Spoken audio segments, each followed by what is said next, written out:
homomorfisme. Pada pekan yang lalu kita sudah berdiskusi tentang homomorfisme. Isomorfisme apa? Kalau kayak homomorfisme.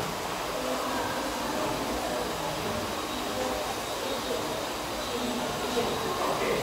Berarti homomorfisme yang satu-satu dan pada atau yang objektif. Jadi kita tahu bahwa homomorfisme adalah suatu pemetaan, ya. Pemetaan, kemudian mengawetkan operasi atau preserve operation, ya. Nah, kalau itu diberi syarat satu-satu dan pada, kita sebut isomorfisme. Nah, kalau satu-satu saja namanya apa? Monomorfisme. Kalau pada, epimorfisme. Kalau satu-satu dan pada, isomorfisme. Kita ingat kembali, kalau saya punya G dengan operasi bintang, kemudian punya B garis dengan operasi bintang, ini adalah grup. Kemudian pemetaan P dari G ke B garis ini disebut homomorfisme. Kita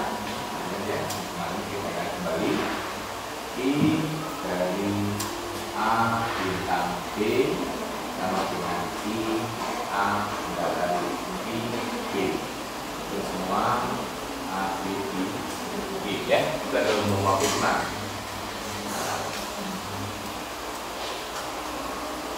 Kemudian jika P ini satu-satu, itu disebut monomorfisme, ya. Nah, P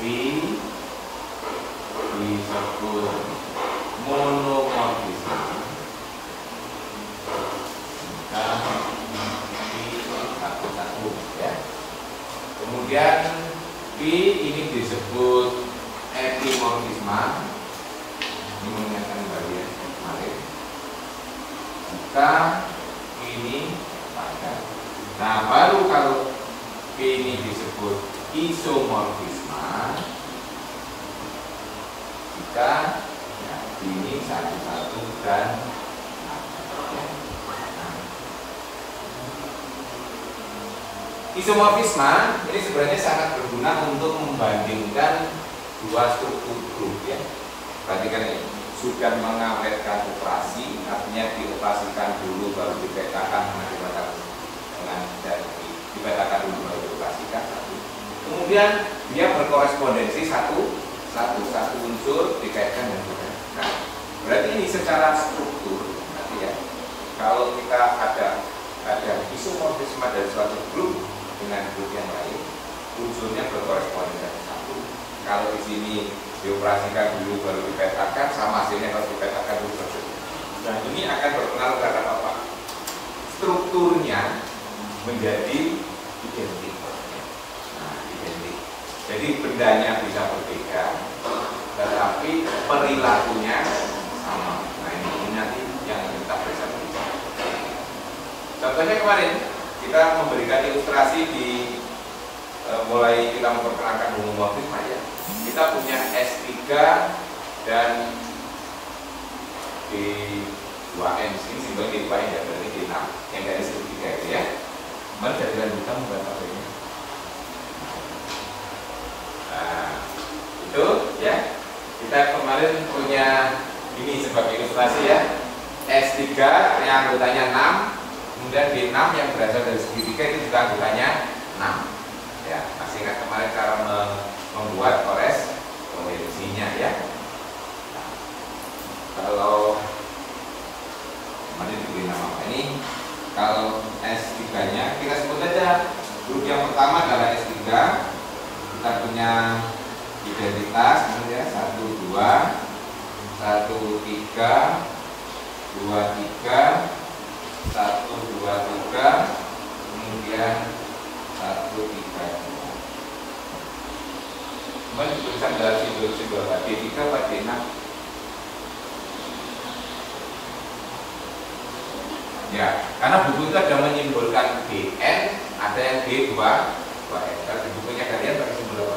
B2N apa ini? Nah, coba dilihat di contoh-contoh dulu di depan ya. Di kalian, karena simbol untuk dihidral, untuk dihidral ya, itu ada yang menimbulkan Dn, ada yang menimbulkan D2N. Nah, D3 kemarin kan kita punya segitiga ini ya. Segitiga itu kemudian titiknya saya beri nama 1, 2, 3 atau ABC? Apa? Garis 2, 3. Berarti ini L1 ya. Ini L2, ini L3, betul ya. Nah, kemudian selain sumbu ada juga rotasi ya. Berarti karena di sini segitiga sama sisi, rotasinya ada 3, 0 derajat, berapa? 120, 240 ya. Nah, berarti kalau yang putar itu ya, ini 1, 2, 3. Jadi pertama putar 120. Nah, 120 itu berarti nanti 1 pindah ke 2, ya toh? 2 pindah ke 3, 3 pindah ke 1. Nah, kemarin Anda ini sudah punya tabel kalau S3 ya. Ini ada tabel S3. Ini di recall lagi dari tabelnya dulu ya.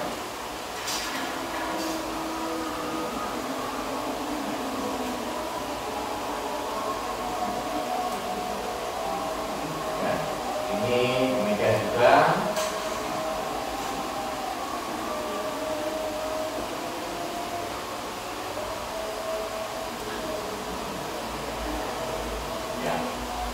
Silakan.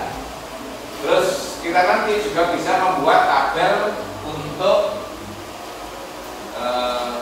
D3 ya.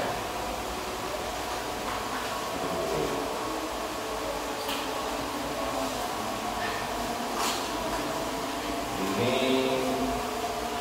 sebut saja R0 derajat masih namanya ini. Kalau tidak cukup di bawahnya sampingnya. Ini harusnya dari kemarin kami minta Anda untuk melengkapi ya.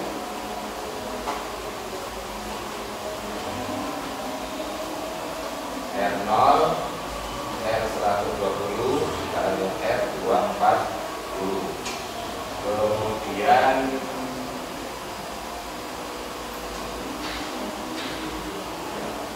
saya mau mengurutkan proses ada.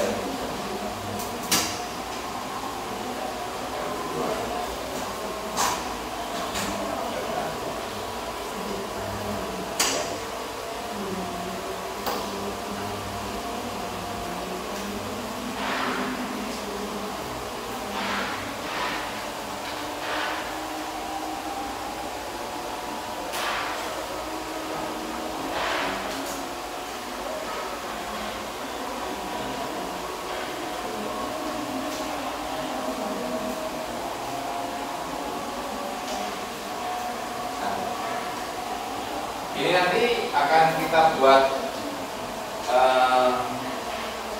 mengaitkan ya. Kemarin pengaitannya sudah dibuat ya. Coba di recall kembali. Kemarin kita buat dari mana? Yang D3 apa S3 dulu domainnya? Kembali. Dari mana ke mana? S3 ke D3.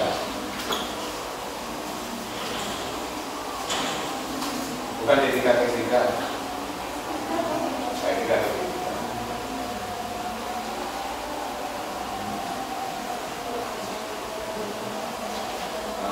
Identitas dipetakan ke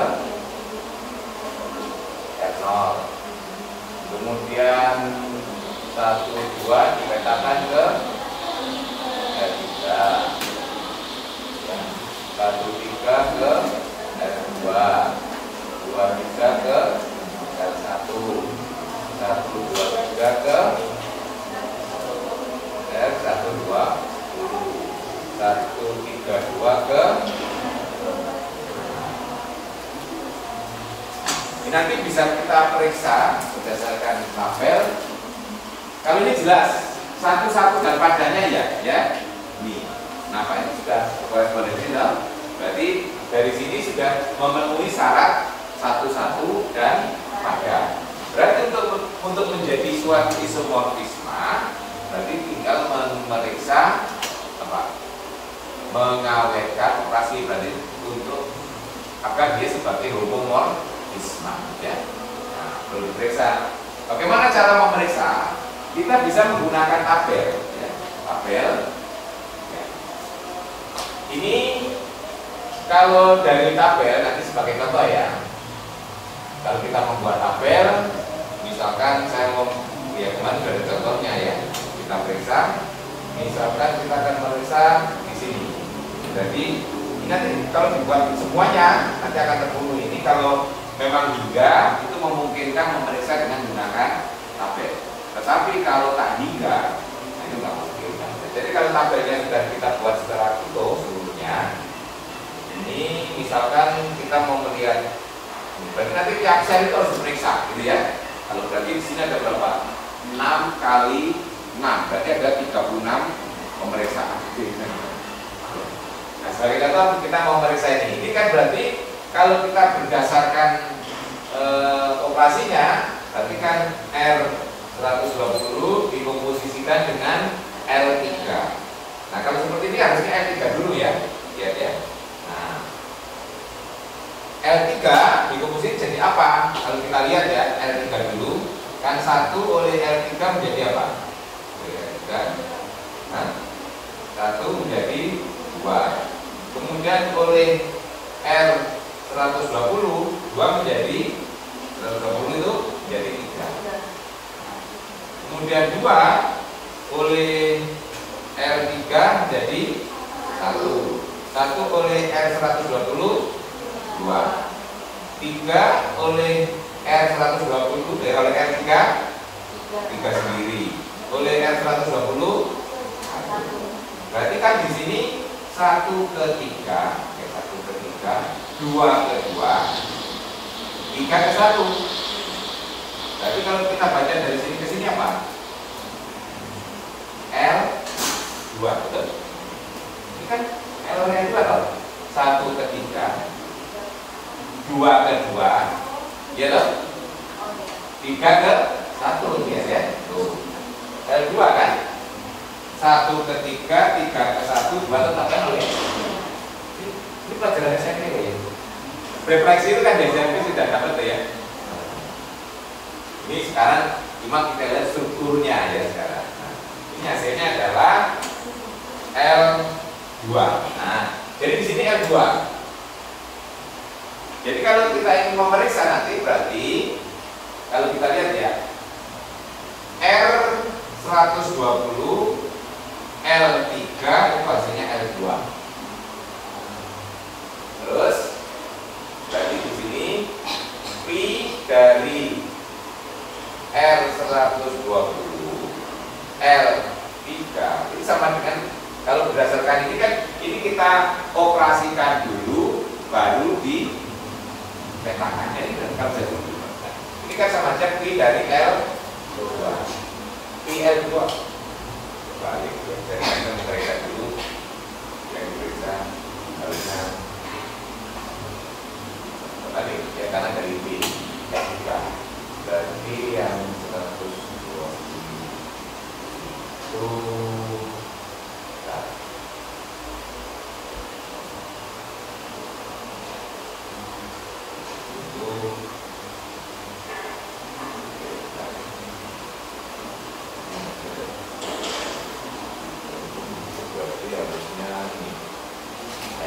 itu terlalu hidup ya.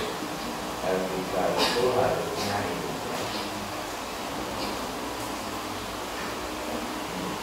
Kembali tadi yang dihitung ya. Yang dihitung mungkin kan makanya ini tergantung mendefinisikan dari mana tadi datanya. Nah kalau S3 berarti kita dulu ya. Ini dulu yang kita hitung.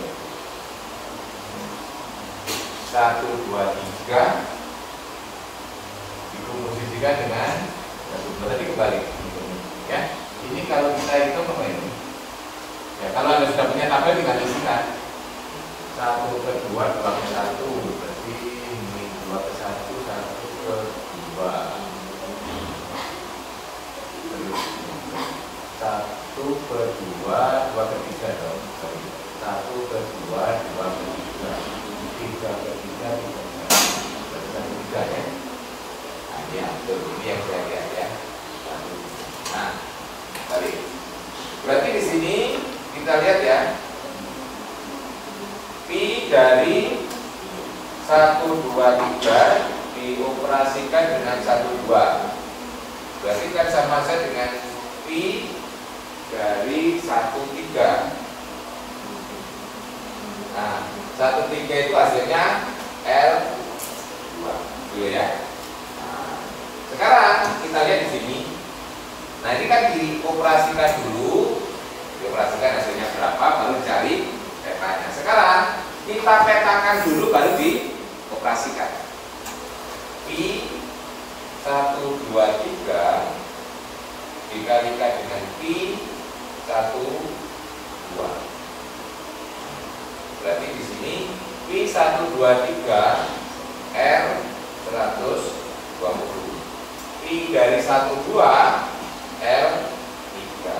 R 120 dikalikan L3 hasilnya R 2 ya. Tapi nanti kalau tabelnya sudah jadi ini cepat ya, dengan menggunakan tabel dan ini gitu ya, diperiksa ya.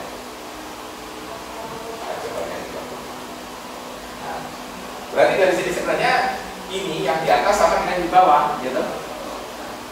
Jadi di sini sebenarnya kita boleh pi dari 1, 2, 3 1, 2 itu hasilnya akan sama dengan pi 1, 2, 3 pi 1 gitu ya. Kalau saya biasanya kalau membuat tabel begini, ini tabel operasinya, yaitu nanti ada tabel berdasarkan pemetaannya gitu ya. Nah, itu biasanya lebih mudah langsung dibandingkan tabel. Jadi kalau Pak Henry biasanya membuat tabelnya, ini buat tabel lagi ini adalah ini tabelnya bunyinya yang di sini adalah S3, tapi di sini kita ini pi-nya ya. Pi dari 1 ya, terus pi dari 1, 2. Nah, ya. Terus pi dari 1, 3. Dan terusnya. Nah, ini nanti kan kalau pi ini kan bisa kita identifikasi ya. Terus kita ganti dengan ini komponennya. Dan nanti ini kita tabelkan. Nah, terus tabel yang ini dipetakan, apakah hasilnya sama dengan tabel ini, langsung dibandingkan gitu ya. Jadi kalau perlu itu nanti bisa saya tambahkan jadwal ya. Oke, kita akan ya. Silakan. Kalau Anda bisa melengkapi, ya kalau mau memeriksa satu-satu ya seperti ini. Ya. Jadi dilakukan supaya 36. Tapi ada beberapa yang gampang ya, untuk baris pertama yang saya kira dan kolom pertama ya. Karena hasilnya simple.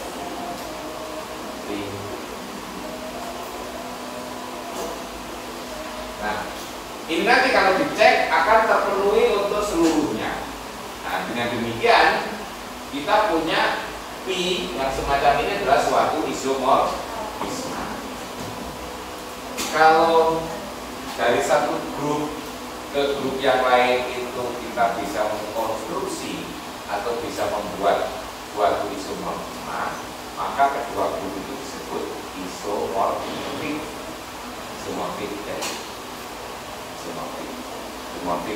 Isomorfik itu ya pengertiannya identik tadi ya. Jadi sekelas itu sama. Nah, jadi di sini karena kita ada suatu isomorfik, jadi dua grup dikatakan isomorfik jika ada suatu isomorfisme dari grup pertama dan grup kedua. Ya. Grup G dikatakan isomorfik dengan grup G garis jika ada suatu isomorfisme dari G ke G garis. Contohnya ini, kita bisa membuat suatu isomorfisme. Jadi P ini suatu isomorfisme.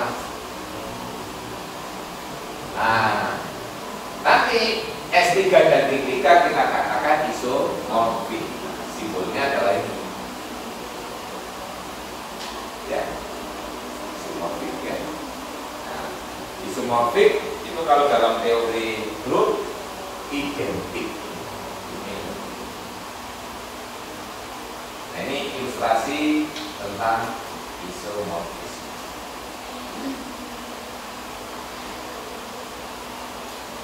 Nah, karena isomorfisme itu adalah merupakan homomorfisme yang spesial, ya kan? Spesial, bukan pakai telur. Spesial itu berarti dia mempunyai tambahan khusus ya. Itu kan spesial kalau nasi goreng kan gitu ya. Nasi goreng itu tambahin syarat lagi. Demikian juga homomorfisme diberi syarat tambahan lagi, yaitu satu dan pada akan menjadi suatu isomorfisme. Berarti nanti sifat-sifat homomorfisme semuanya bisa berlaku pada isomorfisme. Bahkan nanti banyak sifat-sifat yang lebih. Ya. Jadi nanti kalau kita ingin melihat suatu isomorfisme, kita kembali kepada sifat-sifat homomorfisme. Ya. Berarti itu semua sifat yang sudah kita diskusikan yang berkaitan dengan homomorfisme itu pasti berlaku. Ya. Jadi kalau Anda lihat di depan, makanya di sini kalau kuliah kita urutannya dibalik itu biar nggak mengulang, ya. Mengulang-ulang. Kalau isomorfisme dipelajari terlebih dahulu, nanti sifat-sifatnya diulang lagi pada homomorfisme. Analoginya nggak pernah. Nah, tetapi kalau kita balik ceritanya, homomorfisme berarti isomorfisme, berarti isomorfisme suatu rumusan yang khusus. Berarti semua sifat yang sudah berlaku pada homomorfisme kita bisa berlakukan pada isomorfisme. Ya, ya tadi kita rekor aja semua sifat kemarin pasti berlaku. Nanti ada sifat-sifat yang berlakuannya justru lebih. Ini yang mana? Ya, ya.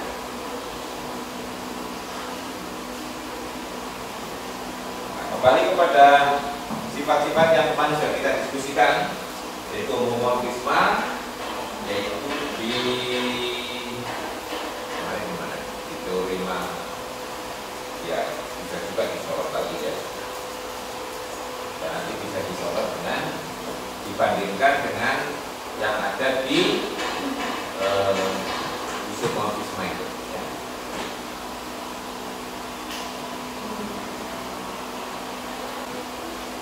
Nah, lihat 10.1 ya. Kembali ke teorema 10.1. Terus nanti Anda bandingkan dengan sifat yang ada di isomorfisme. Nah, teorema 62 ya. 10.1 dengan 62. Jadi kalau kita lihat sifat pertama dari homomorfisme kemarin, homomorfisme itu akan memetakan identitas ke identitas. Berarti sifat itu juga berlaku pada isomorfisme, ya. Nah, berarti sifat pertama oke langsung diduplikasi, ya karena isomorfisme itu merupakan homomorfisme. Sifat kedua juga demikian. Ya. Peta dari perpakatan adalah perpakatan peta. Nah, itu ya. Sama persis ya. Jadi unsur dipangkatkan baru dipetakan akan sama saja kalau dipetakan dulu baru dipangkatkan, itu juga persis ya. Jadi kalau persis di sini pembuktiannya memang hanya menggunakan sifat homomorfismenya. Jadi begini mengidentifikasinya. Kalau sifat-sifat yang kita tunjukkan itu tidak berkaitan dengan satu dan pada, ya, hanya berkaitan dengan sifat preserve operation saja, berarti langsung persis sifatnya, ya. Jadi kalau melibatkan satu dan pada, berarti sifat isomorfisme diturunkan langsung dari sifat homomorfisme. Nah, tapi nanti ada sifat yang lebih kalau kita tambahkan dengan sifat satu dan pada, makanya nanti sifatnya lebih banyak ya di sifat isomorfisme dibandingkan homomorfisme, karena isomorfisme kan syaratnya lebih banyak ya, nanti akan menghasilkan sifat yang lebih banyak ya. Ingat bahwa semakin banyak sifat yang disematkan itu semakin sedikit barangnya, betul ya? Atau semakin khusus, paham ya? Homomorfisme itu umum, masih banyak ya. Pemetaan lebih umum lagi kan? Nah, kita punya pemetaan, begitu bisa diberi syarat preserve operation menjadi homomorfisme menjadi lebih sedikit. Homomorfisme diberi syarat lagi satu dan pada menjadi isomorfisme berarti lebih sedikit lagi. Sama ya? Karena Anda mencari jodoh. Kalau asal laki-laki, misalnya ini yang perempuan, laki-lakinya masih sedikit jadi yang ngomongnya perempuan. Ngomong Pak Iri juga sudah lewat ya. Kalau ada syaratnya hanya laki-laki saja, banyak.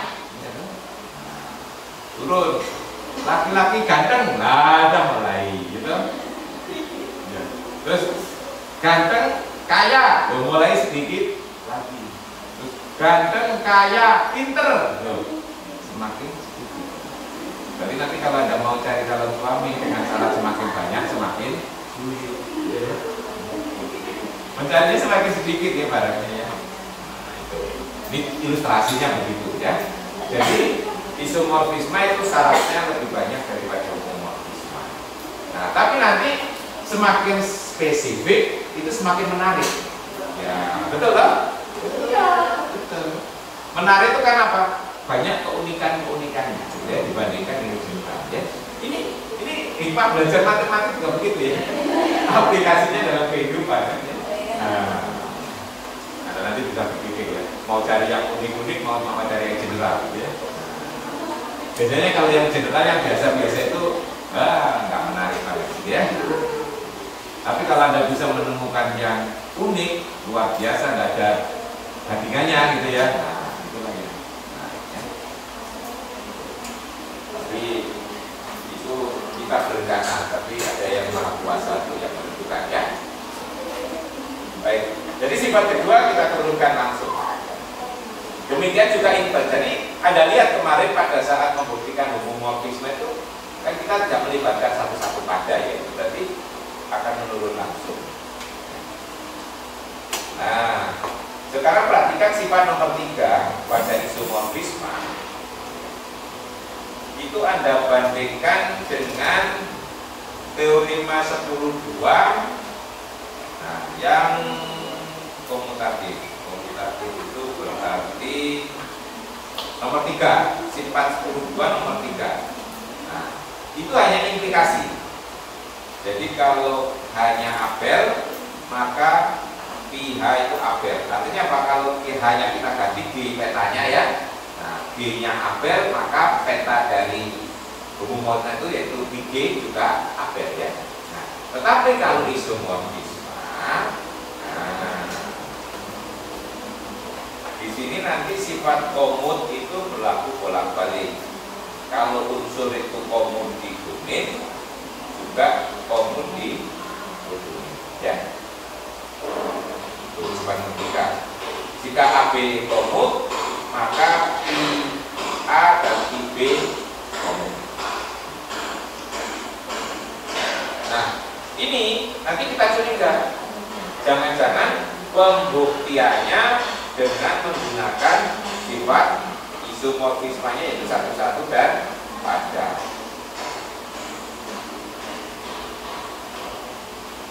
Ingat bahwa kalau kita punya isomorfisme karena satu pada berdasarkan teori pemetaan, kalau sudah satu pada pasti punya inverse. Tapi itu kan baru pemetaan. Kita berani menjamin nggak inverse dari isomorfisme juga merupakan suatu isomorfisme. Ya. Nah ini berarti yang yang perlu kita buktikan apa? Bahwa inverse harus juga preserve operasi, ya. Nah, ini nanti menjadi alat yang sangat berguna.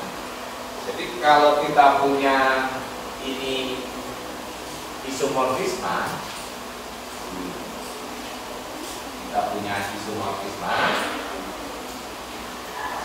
P ini isomorfisme, jadi kita punya dulu P isomorfisme. Nah, P ini adalah dari B ke B garisnya adalah isomorfisme. Nah, berarti karena isomorfisme sebagai pemetaan, berarti P ini adalah 1, 1 dan pada. Nah, menurut teori pemetaan, kalau pemetaan itu 1, 1 dan pada, berarti kita punya ini pemetaan inverse, betul ya? Itu dari B garis ke B. Ini adalah inverse dari P, tapi baru sebagai pemetaan, ya, karena eksistensinya kan dijamin dari pemetaan, ya. Nah, baru berikutnya, apakah ini suatu isomorfisme, gitu ya? Nah, berarti kita bisa klaim apakah P ini P inverse suatu isomorfisme. Berarti kalau kita mau klaim dia suatu isomorfisme, tinggal menunjukkan mengawetkan operasi atau preserve operation, gitu ya. Nah, bagaimana mengawetkan operasi? Kita lihat ini kan sekarang pemetaannya bukan dari G ke G garis, tetapi dari G garis ke G. Nah, berarti kita perlu menunjukkan kalau kita mengambil sembarang unsur di B garis, apakah dia awet terhadap operasi, ya. Jadi, kalau saya ambil misalnya X dan Y itu anggota B garis, berarti nanti yang akan ditunjukkan apa? P inverse dari X, kalau di B garis operasinya ya bundaran Y sama dengan P inverse X bundaran P inverse Y, gitu ya. Nah, menunjukkan ini melalui bahwa P suatu isomorfisme. Berarti P juga sudah isom. Nah, sekarang bagaimana cara? Nah, berarti ini harus kita hubungkan dengan definisi P inverse, ini harus dihubungkan dengan P. Kalau misalkan P inverse X itu sama dengan A, apa artinya ini? Misalkan P inverse X, ini kan P inverse itu kan dari G garis ke G, berarti kan sebagai pemetaan itu ada petanya toh. Jadi saya misalkan petanya dari X itu adalah A dan petanya dari Y itu saya misalkan B. Nah, berdasarkan definisi inverse, apa artinya ini? Kalau P inverse X sama dengan A, X kemarin kita mengatakan apa ya? Itu berarti X dibawa ke A oleh P inverse. Berarti artinya sama dengan kita balik toh. Nah, ke sana kan berarti P toh. Ya, berarti apa? Nah, P A sama dengan X, ya. Ini kan pengertian inverse, ya. Nah, jadi sehingga atau diperoleh P A sama dengan X dan P B sama dengan Y.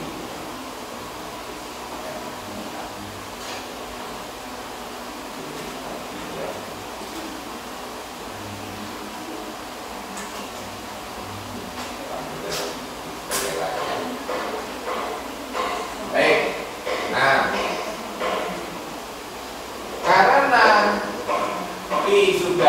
merupakan suatu homomorfisme, itu kita pakai sifatnya.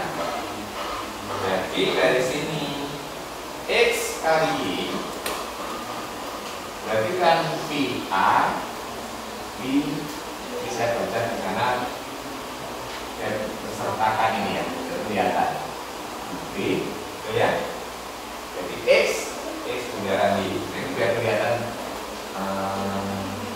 operasinya yang digunakan ya. Berarti ini akan sama dengan apa? Karena P adalah sudah diketahui homomorfisme, berarti P ini bundaran ya. Berarti P dari A bintang B ya. Nah, ini sekarang kita terapkan lagi pada ya.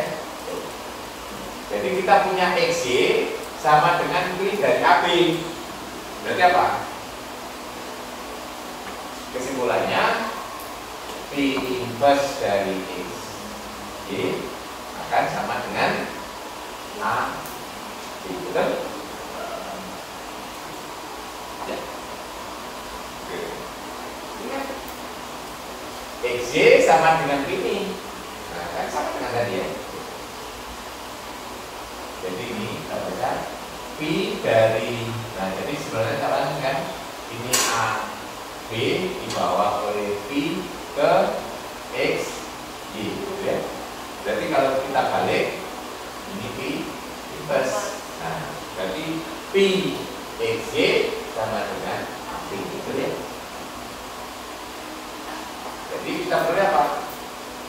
P inverse X Y sama dengan A B, hanya tadi apa? P inverse X ya.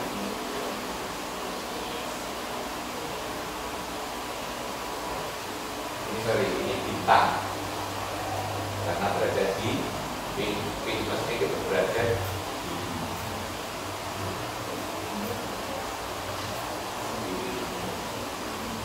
ya di G kan.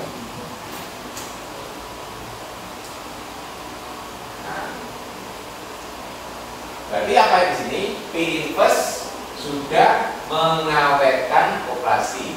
Berarti P inverse merupakan homomorfisme. Kalau homomorfisme dan satu-satu pada, berarti isomorfisme. Berarti P inverse seperti ini.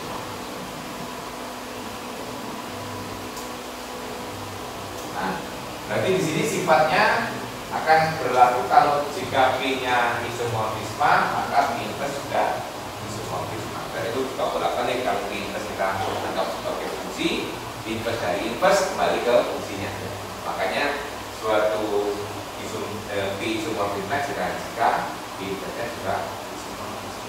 Nah, sifat itu nanti akan banyak dipakai dalam pembuktian berikutnya.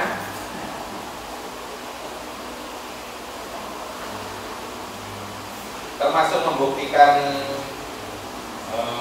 sifat ketiga itu juga kita pakai isomorfisme.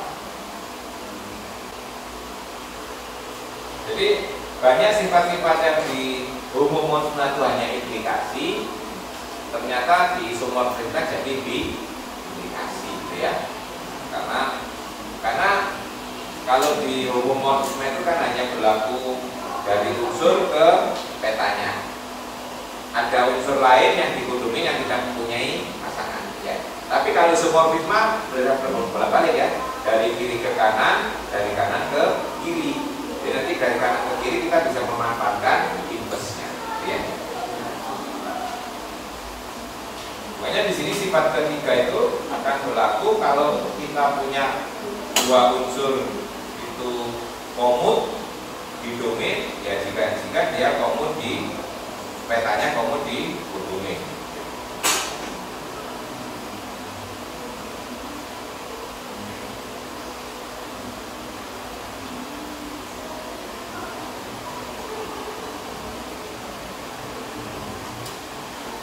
Jadi kita kalau membuat komut itu kan gini, AB sama dengan BA, ya komut ya.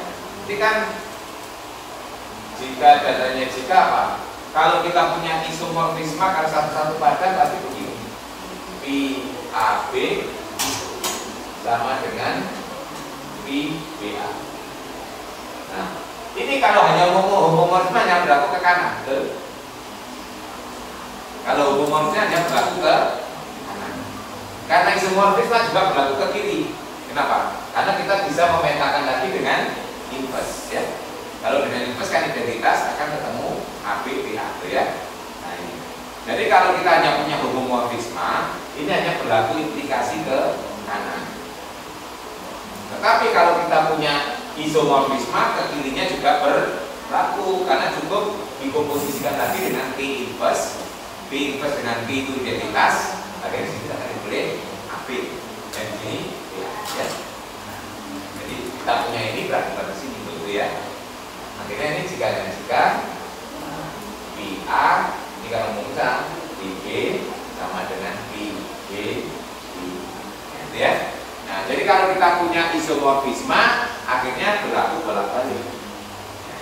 Ya tunjukkannya kalau homomorfisme hanya berlaku searah. Kalau di domain itu komut maka di domainnya komut. Kalau di domainnya komut belum tentu di domainnya komut. Gitu ya.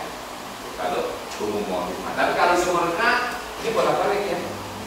Karena ke kirinya cukup dikomposisikan tadi dengan ya kan P inverse. Itu gunanya kita punya inverse ya. Ini komentarnya. Ini kalau di sifat homomorfisme kemarin ini hanya berlaku ke kanan satu arah saja. Ya. Jadi pembuktiannya juga lebih simpel kita ya sekarang karena kita sudah punya inverse. Ya. Nah, demikian juga siklik. Nah, siklik kemarin di homomorfisme kan jika domainnya siklik maka petanya siklik. Kita nggak berani menjamin sebaliknya juga ada. Nah, di sini kalau isomorfisme akhirnya berlaku bolak-balik. Ya. Jadi kalau G-nya dibangun oleh A, maka G garis dibangun oleh A. Nah, kalau G garis dibangun oleh A, maka G-nya dibangun oleh A. Gitu ya. Kita kemarin hanya mengatakan kalau G dibangun oleh A, maka image-nya dibangun oleh A. Sebaliknya tidak tahu. Gitu. Jadi banyak sifat-sifat yang hanya kemarin berlaku searah, jadi di semua bisa berlaku searah. Pembuktiannya ya dengan menggunakan inverse kalau ini karena inverse jadi sangat berperan ya. Jadi kalau ini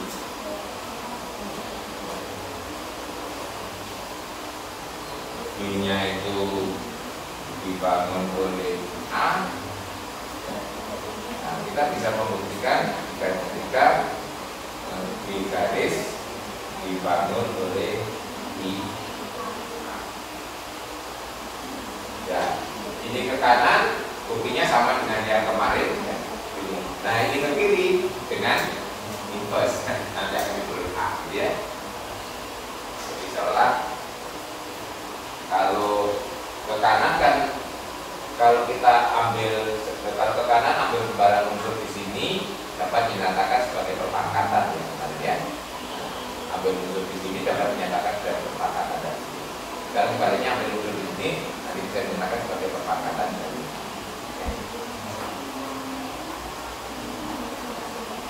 Ya, sebenarnya buktinya ini mirip dengan yang kemarin. Kalau ke kanan pakai P, kalau ke kiri pakai P. Ya. Kita anggap domainnya ini kalau ke kiri. Jadi langkahnya persis seperti pembuktian homomorfisme. Berapa ya?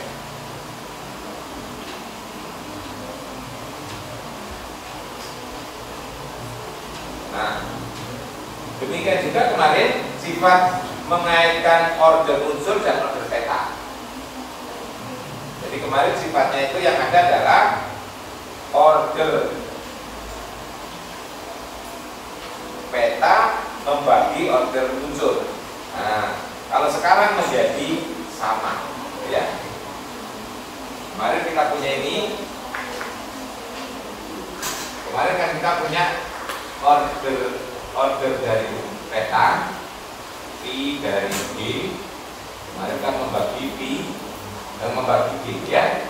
Nah, ini kalau kita punya P itu adalah homomorf. Nah, kalau isomorfisme ini sama dengan ini. Ya.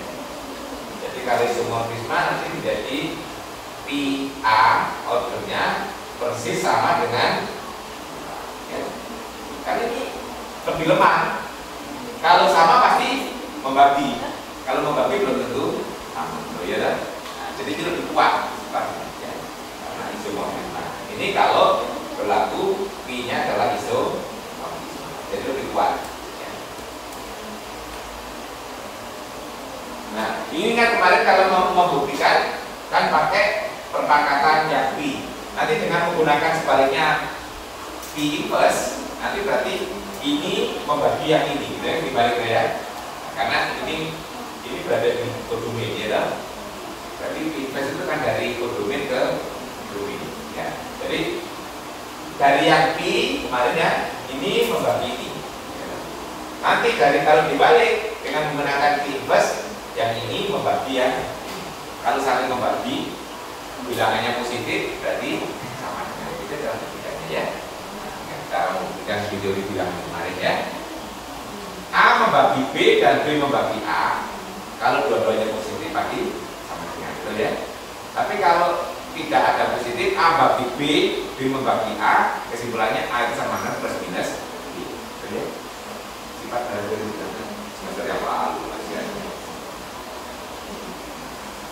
Jadi di sini nanti dengan menggunakan P inverse, ya. Kalau dengan menggunakan P inverse nanti akan diperoleh bahwa order A itu membagi order P A, gitu ya. Nah, berarti dengan menggunakan yang ini kemarin homomorfisme menggunakan P, sekarang menggunakan homomorfisme yang satunya lagi dari P inverse, akhirnya IA membagi ini. Nah, akhirnya kalau saling membagi berarti sama. Nah, karena order itu kan bilangan positif ya. Nanti silakan dicoba.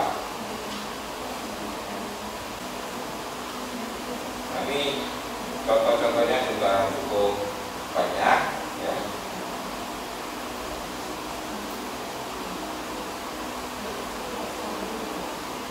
Nah, saya kenalkan konsep baru dan tadi juga sempat saya singgung di kuis. Itu kalau isomorfisme itu dari grup yang sama, yaitu artinya domain dan kodominnya sama, itu yang kita sebut automorfisme. Ya. Simbolnya automorfisme. Jadi kalau dari G ke G itu disebut ada itu suatu isomorfisme, itulah yang disebut dengan automorfisme. Ya. Kalian nanti kita melihat soal kuis tadi ya.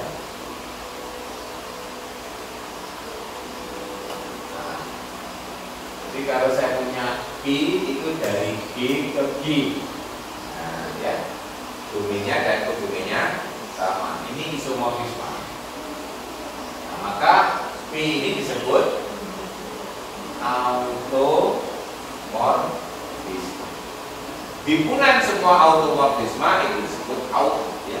Jadi aut G itu berarti himpunan P dari G ke G, P-nya adalah isomorfisme atau automorfisme ya. Aut ya. Tapi tadi saya gunakan bahasa yang tidak menggunakan aut ya. Contohnya carilah semua isomorfisme dari Z ke Z. Itu yang juga ada. Kalau dari ZN ke ZN tidak ada. Sebenarnya tidak ada ya. Dari yang ada berapa banyak yang ditemukan? Nggak ketemu. Tuh, nggak ketemu. Nah, out itu kan isomorfisme artinya satu-satu dan ada. Pertama kita lihat ya. Kita identifikasi P itu dari Z ke Z.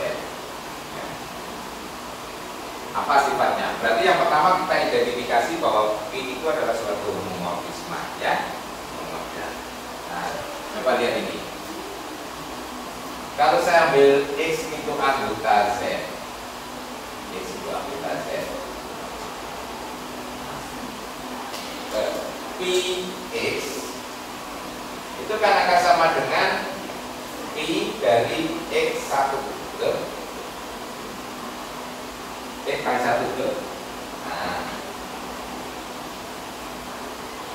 X kali 1 itu kan karena P-nya itu homomorfisme kan sama dengan X kali P1, betul?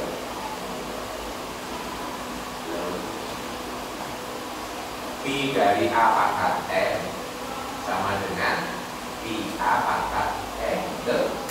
Nah, kalau aditif berarti pangkat kan sama dengan kalian di depan, betul ya? Ini menggunakan P A pangkat M sama dengan P A pangkat M, betul? Nah, ini artinya apa? Peta dari X itu sangat ditentukan oleh peta dari 1. Ya, betul? Nah, sekarang jadi artinya apa? P ini cukup ditentukan oleh P1. Nah, sekarang kita kasus. Kapan itu menghasilkan suatu isomorfisme? P1-nya dilihat ya. P1 itu banyak kemungkinan, betul? P1 itu pasti anggota Z, ya. Jadi P1 itu kemungkinannya banyak sekali ya, tapi nanti tak banyak. Ya. Nah, sekarang coba saya kasus kalau P1 itu sama dengan 0, apa yang terjadi?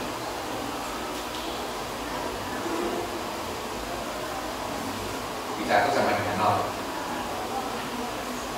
Berarti P pemetaan 0, betul? Karena di sini Px sama dengan X kali 0, 0 toh? Berarti Px sama dengan 0 untuk semua X. Berarti kita tulis P itu identik dengan pemetaan 0. Nah, kalau P1 sama dengan 1, P adalah identitas, betul? Betul? Kita kalau Px sama dengan X untuk semua X, atau ini Px sama dengan X untuk semua X di Z. Identitas isomorfisme atau bukan? Iya, kemarin sudah didiskusikan ya. Ya, homomorfisme terus bersifat satu-satu dan ada. Berarti ini sudah bisa ketemu satu ya, pemetaan identitas. Sekarang kalau ini saya buat, kalau P1 sama dengan min 1, kita perlu apa? Px sama dengan min X, betul? Untuk semua X di Z. Isomorfisme bukan? Loh, Px sama dengan min X untuk semua X, isomorfisme atau bukan? Verifikasi.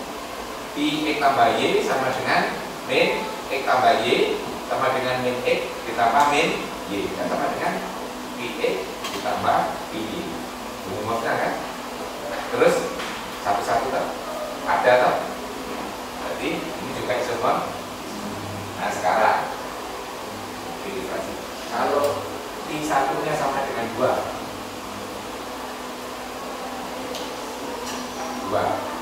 tetap homomorfisme, betul ya? Kenapa? Karena Px tambah Y sama dengan 2 kali X tambah Y sama dengan 2X ditambah 2Y, dan sama dengan Px ditambah Y. Berarti homomorfisme, tetapi tidak satu-satu, tidak padan, ya, betul? Yang jelas tidak padan. Kenapa? Karena petanya di situ kan cuma 0, 2, 4, 6, gitu, ke bawah, min 2, min 4, min 6. Nah, banyak unsur di domain yang tidak mempunyai peran tetap, berarti tidak padan, betul ya? Berarti kalau X-nya kalau P1-nya sama dengan 2 bukan isomorfisme. Kalau P2 tidak sama. Nah, kalau tidak, berarti kalau tidak satu tidak min satu tidak akan pernah pacar. Berarti klaim kita gini, kalau P1 tidak sama dengan 1 min 1 ya. Kalau P1 tidak sama dengan 1 min 1 apa? Maka P tidak pacar. Ya. Nah, jadi misalkan kalau kita punya ya, P1 sama dengan N ya, misalkan P1 tidak sama dengan N dan N itu tidak sama dengan 1 atau min 1. Nah, berarti nanti di sini kan Px akan sama dengan Nx, betul? Untuk semua X di Z. Betul? Nah, berarti kita nanti punya, kalau nanti tidak pada apa? Berarti ada unsur di kodomen yang kita punya prata. Nah, kalau N tidak sama dengan 1 min 1, ambil saja di sini berapa? 2. Ya, ini berarti kan ini ya. Nah, 1 ke N ya dong. 1 ke min N. Nah, berarti nanti di antara ini 0 ke 0. Di antara 0 dan N itu tidak punya prata, betul ya? Tidak punya. Berarti ambil aja di sini. Jadi di sini caranya apa? 1 kan di sini ya. Kita tunjukkan 1 itu tidak mempunyai pasangan. 1 itu kan anggota Z dalam arti ini kodomen ya. Ya. Terus pertama akan ditunjukkan tidak ada X di Z ini domain,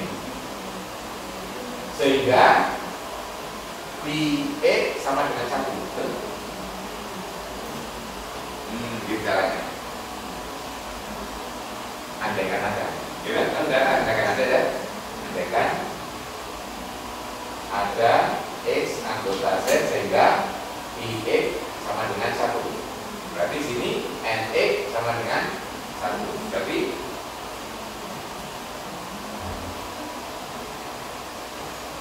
apa? Kontradiksi. Kan N itu kan tadi tidak sama dengan 1. Berarti N di sini kan mempunyai inverse, betul? Kontradiksi dengan di Z yang punya inverse itu cuma inverse berapa kali ya? Hanya 1 dan min 1 ya. Atau kalau Anda menggunakan ini kan ini ya, akhirnya apa? X itu kan Anda sering pakai ini per N ya. Kalau N nya tidak sama dengan 1 min 1 ini kan bukan anggota ya, betul ya? Ya. Tapi dengan alasan ini kadang-kadang diragukan. Alasan ini kadang oleh para matematikawan, alasan terakhir diragukan. Kenapa? Karena kita menggunakan simbol di luar Z ya. Super N kan di Z nggak dikenali ya. Makanya argumentasi yang biasanya valid adalah sampai di sini. Nah, ini kontradiksi dengan bahwa yang mempunyai inverse terhadap kali itu hanya 1 dan min 1. Ini ada N yang bukan 1 min 1, tapi ada X sehingga dikalikan sama dengan 1. Jadi X dapat N itu punya inverse terhadap kali. Nah, itu ya.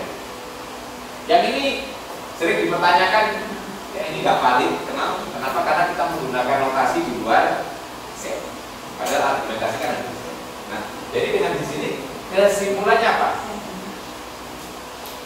Cuma ada 2, betul ya? Yaitu identitas dan Px sama dengan min X.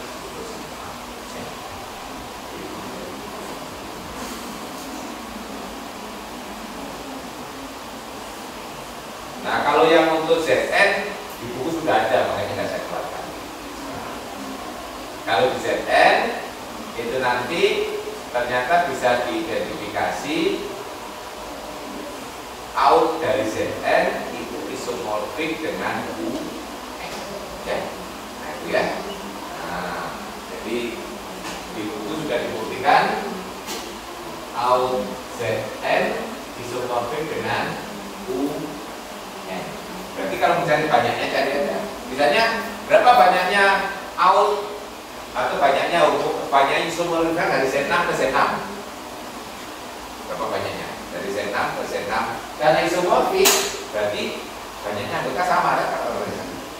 Nah, U6 anggotanya berapa? 1, 5. Nah, berarti banyaknya isomorfisme dari Z6 ke Z6 cuma ada 2. Tanpa harus Anda mencari. Kalau benar tidak ada. Tapi di buku juga dijelaskan mendapatkan teorema itu juga ada motivasinya ya, dari dengan menghitung ternyata banyaknya sama, itu motivasi. Tapi kalau sudah ada teoremanya juga paham. Baik, itu beberapa yang berkaitan dengan isomorfisme. Saya ambil beberapa poin pentingnya. Nanti tugas Anda adalah menginvestigasi lebih jauh ya. Biasanya yang penting isomorfisme itu kita diminta membuktikan apakah isomorfik atau tidak. Itu di soal itu sudah ya.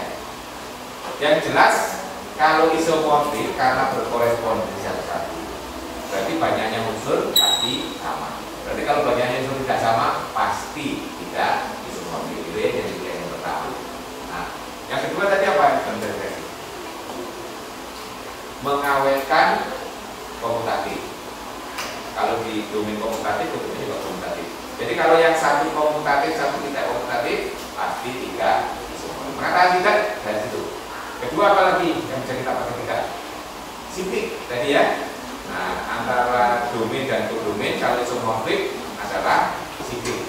Sama-sama siklik. Jadi kalau satu siklik satu tidak, pasti tidak. Baru kalau tadi memenuhi itu kita bisa tidak mengkonstruksi isomorfismenya ya, karena definisinya itu. Kalau tanda-tanda tidaknya sudah dapat ya nggak usah dilanjutkan gitu. Itu cara melihatnya. Termasuk soal tadi memang ada dua, yang satu menunjukkan tidak, yang satu ya. Kalau dia itu sih banyaknya anggota sama ya. Jika kita bisa mengkonstruksi apa. Baik, nanti kalau masih kesulitan bisa didiskusikan di forum ya. Silakan, ada yang dikonfirmasi untuk menjadi silakan ini.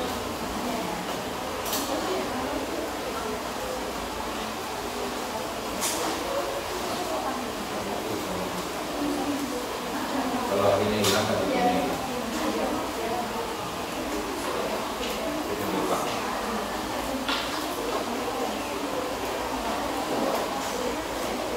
Topik kita tinggal satu lagi, yaitu teorema isomorfisme ya. Jadi itu dia, Anda tinggal datang ke pemeriksaan tadi. Nah itu nah, ini mengingatkan tadi tugasnya juga segera diselesaikan ya. Jangan sampai sudah puas belum menentukan, pengaruhnya besar sekali ya. Kalau Anda tidak ikut puas, itu pengaruhnya nggak sebesar kalau kita mengumpulkan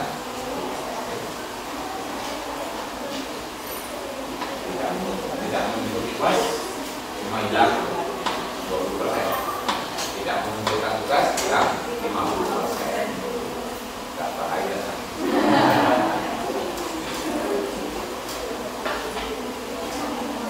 Bisa kira cukup. Insya Allah kita ketemu sama yang di depan dengan topik teorema isomorfisme.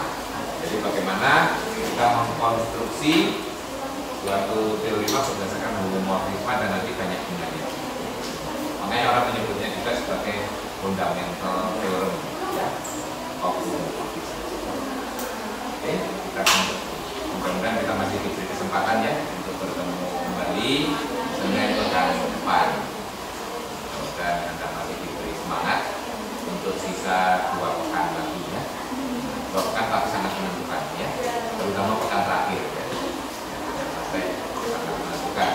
Kalau pekan terakhir tidak diberi kesempatan oleh Yang Maha Kuasa, tidak sempat mengumpulkan tugas, tidak sempat ikut UAS, kayak tadi, nggak apa-apa, nanti semester berikutnya bisa mengulang. Iya kan? Bisa. Tidak lulus itu bukan kiamat. Saya dulu juga pernah kuliah kalau ya diulang. Jangan bunuh diri.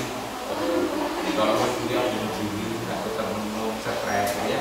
Nah itu bisa diselesaikan cukup mengambil kuliah supaya nggak terlalu berpengaruh di semester antara ya. Semester antara enak di malam. Oke, cukup ya.